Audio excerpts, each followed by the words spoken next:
پریزه رو چرا کشوده؟ پریزه رو کد ماشینی خدمه و خیمون یا هوای نه توزه خود در همین خونه که پریزه رو کشوده. که شفیون عبد جلیل شما رو یواشه اصلا شما رو یواشه جگر تبخرین همون لبای جشن هی اکا من با شما گفتم که من با شما وقتی ششتن ندارم. مرا در خونه اپم انتظاره. اگر من میدونستم که اینجا چونین جاهای من در حیاتم اینجا نمی آمدم.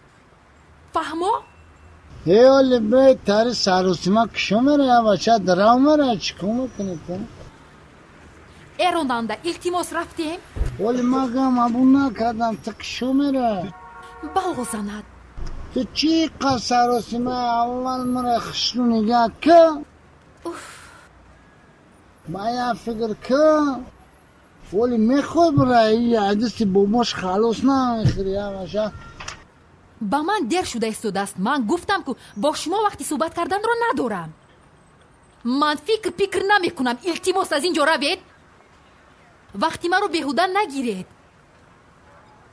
میره بود گناه چی میشوه بچه تری نمیشوه اکا من با وای دوگانم عموما کار ندارم. وای عقلش خورد است که در این خیل جای ها با این خیل آدم ها میشیند.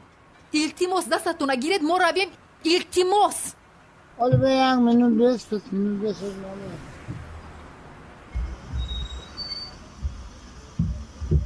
اکای تاکسی به استادی تنجی اکای تاکسی یاد اکا نهر دیگی نهر بگیز نشده کرنسته از سلک کو از سلک مارا همه ایشان تو روزا تو لوبی جورا میگه میگیری میبریم مرا بینی گوری فهمیدی گب نیست دچی در کار نیست دچی در کار که نباشه بنا سلام میباره یا سالی ترا که گب نیست باکی تو جوی بگه درونی میبارم رمکر را میبارش همه لبوی جوی بگه که میبارم شه گب نیست اصلا خیت کردی هنو چی باید نمیزنه قبول های قبول هم تاریش مالا که باشی خب